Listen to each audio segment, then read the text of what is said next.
بسم اللہ الرحمن الرحیم۔ السلام علیکم۔ امید کرتا ہوں کہ آپ سب خیریت سے ہوں گے۔ ویڈیو کا آغاز کرتے ہیں سلطان صلاح الدین ایوبی کے ایک قول کے ساتھ۔ ہم عصمتوں کے پاسبان ہیں اور صلیبی عصمتوں کے بیوپاری۔ مسلمان غازیوں کے بارے میں بات کرتے ہوئے جہاں ان کی جنگی فتوحات اور جنگی حکمت عملی کا ذکر ہوتا ہے، وہیں یہ پہلو بھی بار بار ہمارے سامنے آتا ہے۔ ان غازیوں کی شخصیت میں ایک پراسرار روحانی جوہر بھی تھی۔ نور الدین زنگی کا حضور صلی اللہ علیہ وسلم سے قریبی روحانی تعلق تھا۔ یہ حضور صلی اللہ علیہ وسلم کا فیضان تھا کہ پوری دنیا سے صرف انہی کو مدینے کی مہم کے لیے منتخب کیا گیا۔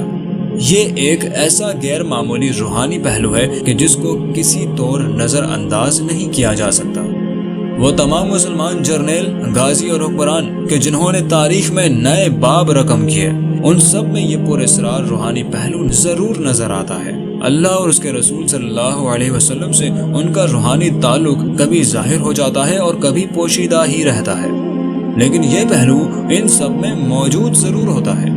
یہی وہ عنصر ہے کہ جو ان کو پراسرار بناتا ہے اور یہ مافوق الفطرت وجود معلوم ہوتے ہیں اور ایسے جنگی کارنامے انجام دیتے ہیں کہ عقل دنگ رہ جاتی ہے۔ ہندوستان میں حضرت بختیار کاکی رحمۃ اللہ علیہ نے اپنے انتقال سے قبل وصیت کی تھی کہ ان کی نماز جنازہ صرف وہی شخص پڑھا سکتا ہے جس نے زندگی بھر عصر کی سنتیں بھی قضا نہ کی ہوں اور کبھی نماز با جماعت کی پہلی تکبیر بھی نہ چھوڑی ہو۔ جب آپ کا انتقال ہوا تو کئی گھنٹے اسی کشمکش میں گزر گئے کہ نماز جنازہ کون پڑھائے گا، کیونکہ اس کڑے معیار پر کوئی بھی پورا نہ اترتا تھا۔ اس وقت بادشاہ وقت سلطان شمس الدین التمش زاروں قطار روتے ہوئے آگے بڑھے اور حضرت بختیار کاکی رحمۃ اللہ علیہ کی میت کو مخاطب کرتے ہوئے کہا کہ حضرت آج آپ نے میرا راز کھول دیا۔ اس کے بعد سلطان رحمۃ اللہ علیہ نے نماز جنازہ پڑھائی۔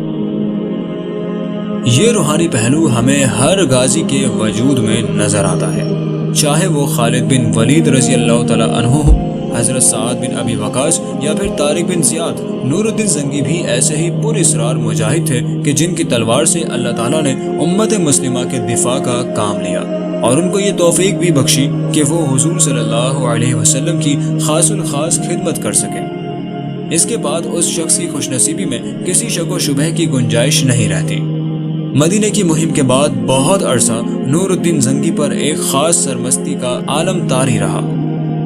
جب قائد اتنے بلند مقام پر ہو کہ ان کے ہر کام کی نگرانی خود رسول اللہ صلی اللہ علیہ وسلم فرما رہے ہوں، تو پھر یہ قدرتی امر ہے کہ وہ اپنے پروں کے سائے میں جو شہباز تیار کرے گا وہ بھی اعلیٰ ترین روحانی مقام پر ہی فائز ہوں گے۔ دوستو، نور الدین زنگی نے اسد الدین شیرکوہ کو، نجم الدین ایوب اور سب سے بڑھ کر سلطان صلاح الدین ایوبی جیسے شہبازوں کو تیار کیا کہ جو امت مسلمہ کی آبرو کے محافظ بنے۔ نور الدین زنگی کی ساری توجہ اپنے دو جرنیل بھائیوں اسد الدین شیرکوہ اور نجم الدین ایوب کی تربیت پر تھی، لیکن خدا کا کرنا کچھ ایسا ہوا کہ یکے بعد دیگرے اسد الدین شیرکوہ اور نجم الدین ایوب دونوں ہی خالق حقیقی سے جا ملے۔ ان کے بعد اس خلا کو پر کرنے کے لیے کوئی اور مجاہد وہاں موجود نہ تھا، یعنی فطرت نے خود ساز باز کی اور صلاح الدین ایوبی کو مصر و شام کا سلطان بنا دیا۔ نور الدین زنگی کی وفات کے بعد امت مسلمہ میں ایک بار پھر قیامت کا فقدان پیدا ہو گیا۔ اس وقت یہ نہایت ہی ضروری تھا کہ صلیبی جنگوں کے دوران ایک طاقتور اور مضبوط حکمران مسلمانوں کی قیادت سنبھالے۔ نور الدین زنگی نے پے در پہ شکستیں دے کر صلیبی فوجوں میں دہشت پھیلا رکھی تھی۔ ان کی وفات کے بعد اگر ذرا سا بھی وقفہ آ جاتا تو صلیبی فوجیں ایک بار پھر منظم ہو جاتی اور مسلمانوں کے لیے مسائل کھڑے کر دیتی۔ 1174 میں صرف 37 برس کی عمر میں صلاح الدین ایوبی سلطان مصر و شام بنے۔ اگلے چند برسوں میں ہی ان کے نام کا ڈنکا پوری دنیا میں بجنے لگا۔ امت مسلمہ میں جو عزت و مقام آپ کو دیا جاتا ہے وہ صلیبی جنگوں سے لے کر آج تک کسی اور حکمران کو نصیب نہیں ہوا۔ صلیبی اور عیسائی فوجوں میں سلطان صلاح الدین ایوبی کی اس قدر دہشت تھی کہ عیسائی مائیں اپنے بچوں کو ان کا نام لے کر ڈرایا کرتی تھی۔ اس مجاہد کے بدترین دشمن یعنی صلیبی بھی سلطان کے لیے اچھے الفاظ استعمال کرنے پر مجبور تھے۔ مسلم رومانوی ادب، لوک داستانوں، حتیٰ کہ عیسائی ادب میں بھی صلاح الدین ایوبی کو ایک دیو مالائی حیثیت حاصل ہے۔ وہ شکست اور ذلت کہ جو سلطان صلاح الدین ایوبی کے ہاتھوں صلیبیوں کو اٹھانی پڑی، آج بھی ان کے دلوں میں غیظ و غضب کی آگ بھڑکاتی رہتی ہے۔ 1920 میں پہلی جنگ عظیم کے بعد کہ جب فرانسیسی جرنیل ہنری گوارڈ بیت المقدس فتح کر کے شام پہنچا تو سلطان کی قبر پر جا کر گستاخانہ انداز میں لات ماری اور پھر سلطان کو مخاطب کر کے متکبرانہ انداز میں یہ کہتا ہے، صلاح الدین، ہم یہاں پہنچ گئے ہیں، اب ہمیں روک کر دکھاؤ۔ آج صلیب نے ہلال پر فتح حاصل کر لی ہے۔ دوستو، اس سے ثابت ہوتا ہے کہ تقریباً 1000 سال بعد بھی صلیبیوں کے دلوں میں سلطان کے خلاف نفرت کی آگ بھڑک رہی ہے اور وہ سلطان کے ہاتھوں اٹھائی گئی ذلت کو فراموش نہیں کر سکے ہیں۔ چونکہ سلطان صلاح الدین کا تعلق کرد قوم سے تھا، لہٰذا کردوں کو سزا دینے کے لیے پہلی جنگ عظیم کے بعد قوتوں نے کردوں کو مختلف ممالک میں تقسیم کر کے بھی ان سے انتقام لیا۔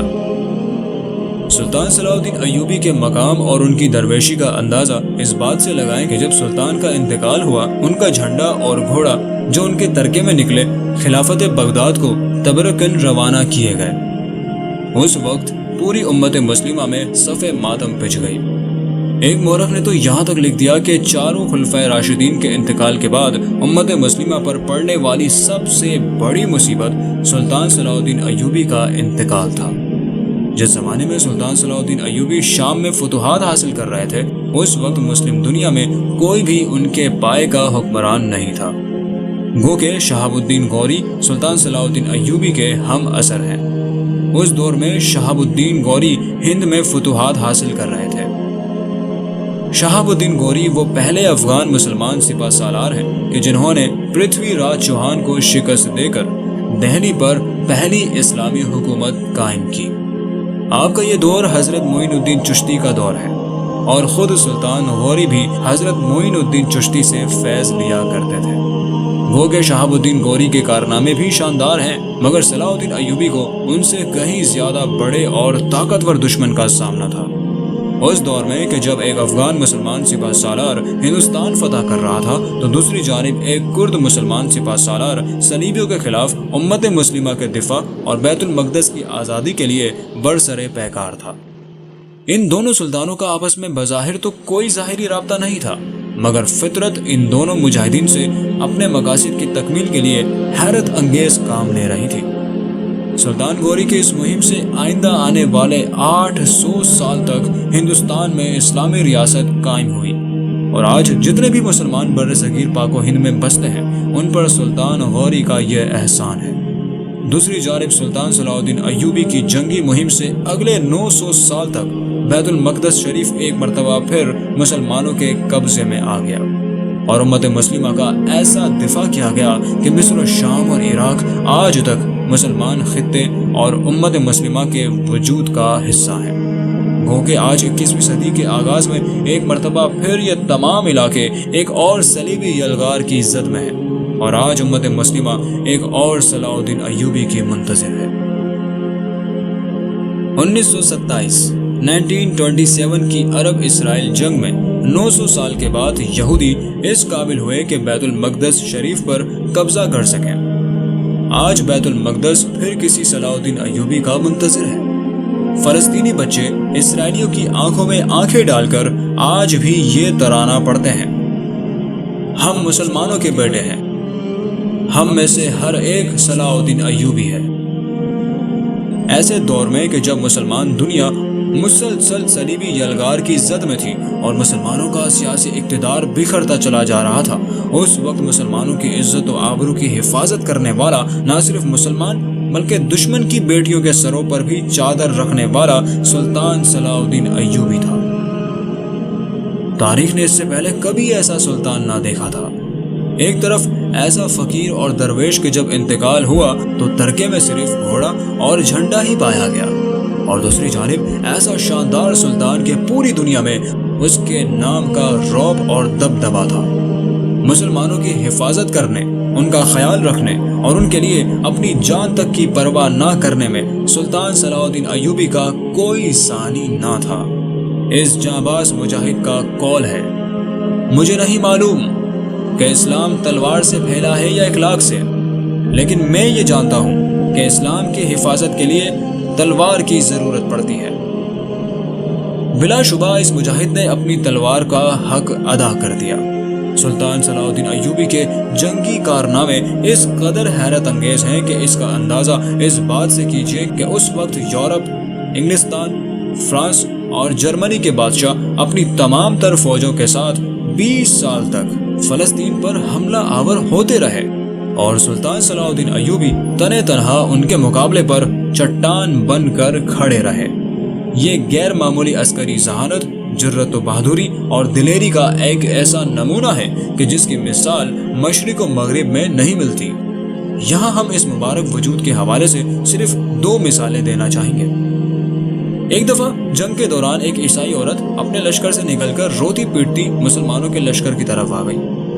مسلمان سپاہیوں نے اسے پکڑ کر سلطان صلاح الدین ایوبی کے سامنے پیش کیا۔ سلطان اس سے بڑی شفقت سے پیش آئے اور رونے کی وجہ دریافت کی۔ اس پر وہ عورت بولی کہ رات میرے بچے کو کوئی پکڑ کر لے گیا ہے۔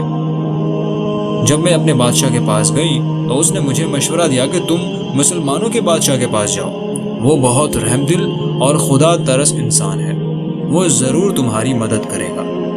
خدا کے واسطے میری مدد کرو، میں تمہارے پاس فریاد لے کر آئی ہوں۔ اس کی حالت دیکھ کر خود سلطان مصر و شام بھی آپ دیدہ ہو گئے اور اپنے سپاہیوں کو حکم دیا کہ چاروں طرف پھیل جاؤ، اس عورت کا بچہ تلاش کرو۔ پھر تاریخ نے یہ منظر بھی دیکھا کہ خود سلطان نے اپنے ہاتھوں سے اس بچے کو اس عورت کے حوالے کیا اور اس کو زیادہ راہ دے کر عزت و احترام سے رخصت کرنے کا حکم صادر فرمایا۔ وہ عورت شدت جذبات سے رونے لگی اور دیکھنے والوں نے یہ بھی دیکھا کہ خود مسلمانوں کا سلطان بھی اس کے ساتھ آپ دیدہ تھا۔ یہ سلطان صلاح الدین ایوبی کی غیر معمولی رحمدلی، شفقت اور ان کے وجود میں روحانیت کی واضح دلیل ہے۔ یہ ان کی انسان دوستی کی ایک ایسی مثال ہے کہ جس کی بدولت ان کے بدترین دشمن بھی مجبور ہیں کہ ان کی شان میں آج تک تعریفی کلمات ادا کرتے ہیں۔ دوستو، اب سلطان کی دینی حمیت اور حضور صلی اللہ علیہ وسلم سے ان کے عشق کے متعلق بھی ایک واقعہ سنیے۔ ایک دفعہ ایک عیسائی صلیبی جنرل آرنیٹ نے مسلمانوں کے ایسے قافلے کو لوٹ لیا کہ جو معاہدہ امن کے دوران حج کے لیے جا رہے تھے۔ جب اس نے قتل و غارت گری مچائی اور قافلے والوں کو قیدی بنا لیا تو ایک قیدی نے اس سے التجا کی کہ تمہارا مسلمانوں کے ساتھ معاہدہ ہے، لہٰذا ہمیں مت چھیڑو۔ اس پر آرنیٹ نے بہت بدتمیزی اور گستاخی سے کہا کہ اب اپنے نبی صلی اللہ علیہ وسلم سے کہو کہ تمہیں آ کر بچائے، اور پھر تمام مسلمانوں کو بے دردی سے شہید کر دیا۔ یہ خبر جب سلطان صلاح الدین ایوبی تک پہنچی تو وہ جلال میں آ گئے اور فیصلہ کیا کہ جب بھی آرنیٹ ان کے ہاتھ آیا وہ اس کو اپنے ہاتھوں سے قتل کریں گے۔ جنگ حطین کے بعد آرنیٹ کو بھی بادشاہ جیفری کے ساتھ گرفتار کر کے سلطان صلاح الدین ایوبی کے سامنے پیش کیا گیا۔ سلطان نے برف سے سرد کیا ہوا پانی منگوایا اور بادشاہ جیفری کو پیش کیا۔ جیفری نے پانی پی کر وہ پیالہ آرنیٹ کی طرف بڑھا دیا۔ یہ دیکھ کر سلطان صلاح الدین ایوبی غصے سے لال ہو گئے اور جیفری سے کہا کہ اس کو یہ پانی تم نے پلایا ہے، میں نے نہیں۔ دوستو، عربوں کی روایت میں یہ بات شامل ہے کہ اگر دشمن بھی ان کے ہاں کچھ کھا پی لیتا ہے تو پھر وہ اس کی جان بخشی کر دیتے ہیں، جبکہ سلطان یہ فیصلہ کر چکے تھے کہ آرنیٹ کی جان بخشی نہیں کی جائے گی۔ آپ نے آرنیٹ کو قریب بلایا اور اس کو وہ گستاخانہ الفاظ یاد دلائے کہ جو اس نے قافلہ لوٹنے کے دوران ایک مسلمان کو کہے تھے۔ بڑے جلال میں آرنیٹ سے فرماتے ہیں کہ میں اللہ کے رسول صلی اللہ علیہ وسلم کی آبرو کی حفاظت کے لیے موجود ہوں۔ آرنیٹ کی تو جان فنا ہو گئی۔ سلطان صلاح الدین ایوبی نے اس کو ایک اور موقع دیا اور اسلام قبول کرنے کی پیشکش کی۔ جب اس نے پھر انکار کیا تب آپ نے اپنی تلوار سے اس کی گردن اڑا دی۔ یہ سب دیکھ کر بادشاہ جعفری پر دہشت طاری ہو گئی۔ سلطان نے اس کو تسلی دی اور کہا کہ بادشاہوں کے ساتھ اس طرح کا سلوک نہیں کرتے، لیکن آرنیٹ نے گستاخی کی وہ حد پار کر دی تھی کہ مجھے اس کا سر اپنے ہاتھوں سے قلم کرنا پڑا۔ یہ وہی سلطان تھا کہ جو ایک بچے کے گم ہونے پر تو دھاڑے مار مار کر روتا تھا، لیکن جب دینی غیرت اور حمیت اور عشق رسول صلی اللہ علیہ وسلم کا معاملہ آتا تو اس کے جلال کے آگے دشمن کی کوئی بڑی سے بڑی فوج بھی ٹھہر نہیں سکتی تھی۔ دوستو آج کی ویڈیو میں اتنا ہی۔ امید کرتا ہوں آپ کو یہ ویڈیو پسند آئی ہوگی، اور اگر آپ کو ویڈیو پسند آئی تو ویڈیو کو لائک کیجئے، شیئر کیجئے، کمنٹ سیکشن میں اپنی قیمتی رائے سے آغاز ضرور کیجئے۔ چینل کو سبسکرائب نہیں کیا تو جلدی سے سبسکرائب کر دیجئے تاکہ آنے والی ہر نئی ویڈیو کا نوٹیفیکیشن آپ تک بر وقت پہنچ سکے۔ پھر حاضر ہوں گے ایک اور نئی ویڈیو کے ساتھ، تب تک اپنا اور اپنے پیاروں کا بھرپور خیال رکھیے۔ ظہیر احمد کو دیجیے اجازت۔ اللہ حافظ۔